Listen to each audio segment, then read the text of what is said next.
Hello， 大家好，我是伟权，欢迎回来我的频道。那最好的一年对你来说是一个怎样的样子呢？对我本身而言啊，如果我在我生活的各个部分，包括工作、感情、家庭，还有个人方面啊，我都感觉有一种的成长、往前进的一种状态。同时呢，我在做这些事情的时候啊，我也感受到其中的快乐或者一种愉悦。那对我来说啊，这就是最好的一年了。那这个视频呢，我就想跟大家分享我本身的3大步骤，让这一年啊成为我最好的一年。那希望各位呢也能从中啊得到一些启发，然后运用到你们的生活里面。这3大步骤啊其实非常的简单，就是3个字罢了，就是天地人。那你可能看到这样的名字啊，就说哇什么东西，是不是很玄的东西？那其实不是啦，它是非常简单的。我们首先来说天代表的意思啊，就是老天所给你的东西。在这个部分呢，我们通常啊没有太多的决定权或者一个主导权，我们通常啊只能通过了解、分析，还有认真的去思考啊，这老天到底要给我们的是一个怎样的能量，或者一个趋势，或者运势。因为我们只有通过了解过后啊，我们才知道我们要做一些什么东西来去配合它，或者去改变它。那这个部分呢，我相信啊，在 YouTube 上面已经有很多的老师都有做相关的视频，他们通常啊就会分析今年啊2024年是一个怎样的年份啊，这个12生肖啊它的运势是怎样啊。那我本身的话，我也是有做类似的视频。我在年头的时候，也是有一个线上的直播活动，叫启动。我在里面呢，也是有跟大家分享了2024年是一个怎样的状态，还有啊，它所带来的一些机会还有危机。那这个部分呢，通常我们都是没有办法控制的。你可以把它想象成啊，它就好像天气这样，你是没有办法主导这个天气，要是晴天或者下雨还是下雪这样子的一个情况。我们呢只能通过天气预报，或者我们去观这个天色，然后我们来做相对应的决定，来让自己啊可以应对这个天气。所以这个是我的最重要的第一步，就是要先了解这个天所带给我们的是什么。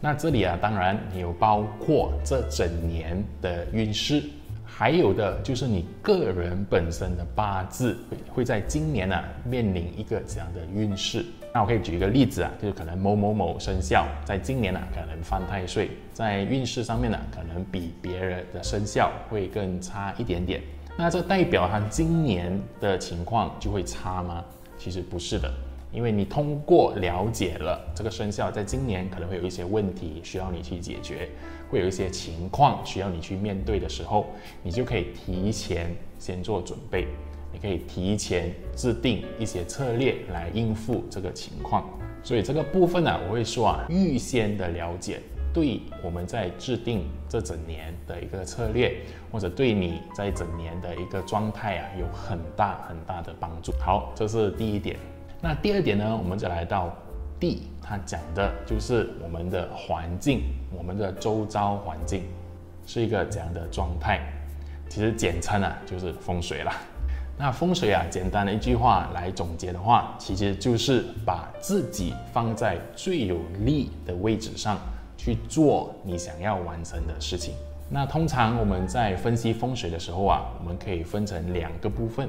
第一个部分呢是一个长期的风水，就是说你现在家的那个风水布局啊，通常呢我们做过的一次过后，就是我们分析然后去做布局，通常啊都是比较长期的。那除非啊好像现在面临了从8运转去9运的时候，我们才会要去重新的审查，重新的去做分析，然后做一个新的布局。那不然的话，你做过一次了，通常基本上我们不需要再去做任何的改变。那第二个部分呢，其实就是每年的这个流年风水。那相信大家在网络上也是会很常看到很多老师在分析今年的这个飞星分布图啦。那大家看到飞星图的时候啊，其实最首要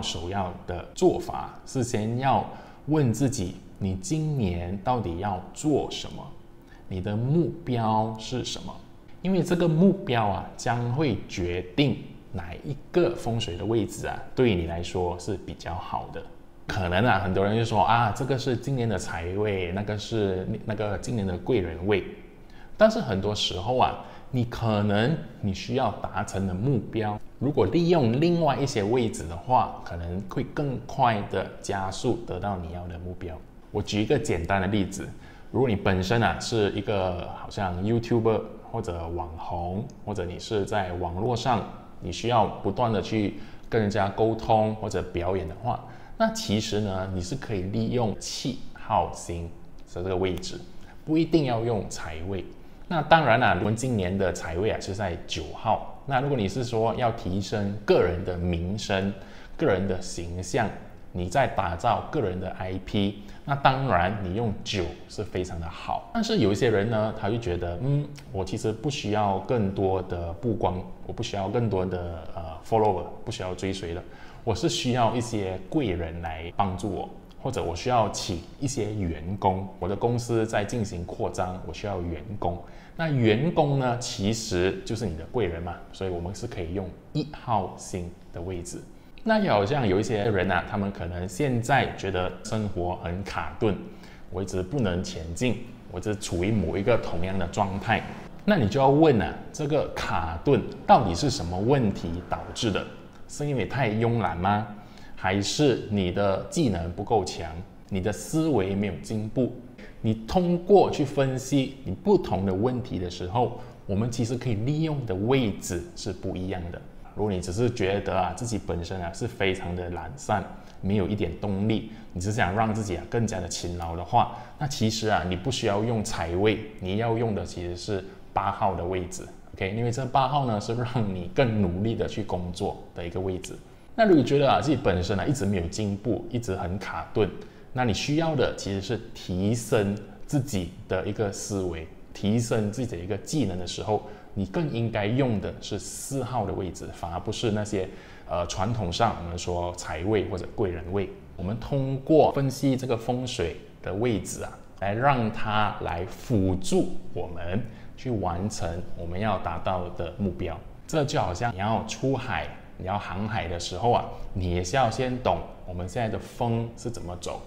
它的海浪是怎么吹。那大家不要小看这个第2个步骤啊，很多时候呢，可能往往就是你缺的这么一点点的助力啊，所以你做很多事情啊，你就会觉得非常的缓慢，或者非常的挑战重重。那在用对这些位置的时候啊，你就会很多时候你觉得哇，特别的顺畅，特别的得力。好，这是我会看的第2个步骤。那第3个步骤呢，我们就来到人。那大家有发现啊，其实在第1跟第2个步骤的时候啊，很多呢都是外在的东西，就是你没有办法控制太多，也不能去影响。就好像风水的话，它那个家的风水或者那个位置啊，就是这样子，它就是已经固定了，我们是没有办法去改它的。那真正有那个能动性，有那个主导性的因素是什么呢？对，其实就是这个人啊，其实就是你自己本身。我们要知道啊，这个天，我们在了解天过后啊，如果没有这个人啊去做一个配合，没有去做一些行动的话，也是没有什么意义的。那当然包括地也是啊，我们的家，就算我们的风水布局做得再好，我们选再好的一个位置去进行我们的工作，或者我们住在那一边，但是如果你那个人本身没有做相对应的事情的话，那一切的事情啊也不会成，也不会来到你这里。所以呢，这个人的部分呢，它就是要我们真的去认真的观察自己的一个状态，更准确来说是你的能量的一个状态。那这个部分呢，它就包括你个人的思维，你个人的感受，你个人的身体，然后最后呢，就是你个人的这个灵性。那大家要怎么容易理解这4个部分呢？其实很简单，就是说我们知道某一件事情是对的，但是呢，我们一直提不起劲去做那件事情。好像我们会觉得运动或者吃更多的水果蔬菜是对我们的身体是好的，我们的理智上，我们的思维上是认为这是对的。但是呢，因为我们可能心情上，我会觉得吃蔬菜水果很不好吃，我感觉很不好，或或者运动呢会让我的身体很累。OK， 你可以看到就是他的感受，还有你的身体，他们都不配合你的这个思维。你认为这个是对的，但是你的感受呢没有配合上，或者你的身体没有配合上，所以你这个事情呢就很难。这个4个维度没有做一个协调，他们不是在同一个频率上的时候你就好像自己在跟自己打架，所以你的能量呢就会比较的矛盾，或者比较的低频一点点。那最后你会说这个灵性又怎么看呢？我认为的这个灵性就是有事情来的时候，你是如何去迎接它的一个态度，或者迎接它的一个心情。简单来讲就是你的智慧啦。那通常这个部分呢，我们很难的去说要去锻炼，因为它是没有办法通过不断的去练，好像你可以练你的身体的肌肉，或者你可以练你的这种情绪上的一种坚韧 ，OK， 或者你的思维的一种坚韧。灵性上面呢，我们通常只能通过个人的修行或者个人的这个体验 ，OK， 你真的要自己去做过，自己去走过那条路的时候你的这个灵性的部分才会慢慢的建立起来。那当然你会说，哇，那不是很难吗？要同时这4个维度都在同一个频率的话，那好消息，其实在我们的玄学里面我们是有一个方法去帮助你做到这回事的，我们就叫奇门遁甲啦。因为在奇门遁甲里面我们有一个部分呢，它是关于你如何去协调这4个部分。因为在奇门遁甲里面其实是有一些方法是可以帮助你去进行冥想、去静坐或者去显化，是配合某一个特定的时间或者方向来让你做这件事情。有时候我们做一些打坐或者有时候静坐的时候，你会特别感觉很烦躁，很难做到这回事。但你可以想象我们在奇门的时候，我们可以选一些特定的时间或者方向来让你更容易进入那个状态。甚至呢，奇门在这里呢，你可以通过它的一些时间或者一些方法，让你更容易连接你的这种所谓的灵性。这个部分呢，可能再讲下去会太过复杂，那我就讲到这里就好了。如果大家有兴趣的话，记得留言让我知道，因为我记得在启动的活动里面其实大家都对这个部分很有兴趣。那我想知道你们大家呢对这个课题有兴趣吗？奇门的这个显化，这个能量启动的这个部分我觉得在2024年，甚至在接下来20年九运的时候是非常的重要。因为它将影响你整个人的一个状态，你整个人的一个能量的高频或者低频。相信大家有看我之前9运的视频，就会发现其实接下来20年呢，这种心理的问题将会成为一个很主要的一个课题。那我会觉得在众多的这个玄学的学问支派里面，奇门遁甲的这个部分是最可以帮助大家去应对这些情况的。好，所以这个就是我们的人的部分。那以上呢，就是所谓的天地人，也就是我的3个步骤来让你呢为今年做一个准备。天的部分呢，大家可以去看我的12生肖的视频，或者如果你参加启动的话，你也会知道今年你们应该要做一些什么准备。那如果是地的话，大家呢可以去看那个流年飞星图，那你们可以配合哪一个位置呢是比较符合你们今年要完成的目标，那你们去用那个位置就可以了。那最后一个人的部分呢，我就觉得大家要更留意自己的这个能量的一个状态，你是处于高频还是低频，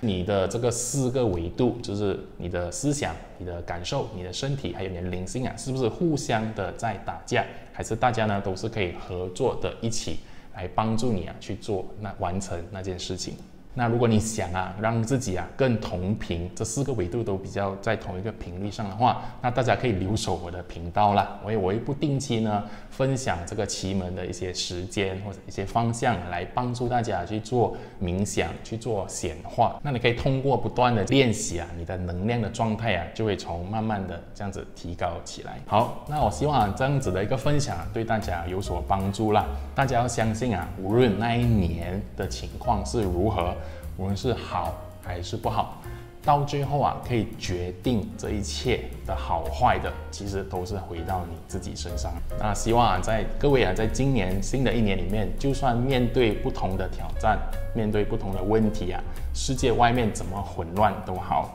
你们都可以找到一个方法，找到一个安身立命的方法，去继续走下去，往你自己的目标前进。那如果大家喜欢这样子的内容的话，记得留言让我知道啦，还有分享给你的家人朋友，让他们来看这个视频。好，我们这期视频呢就到这里，我们下一期见，拜拜。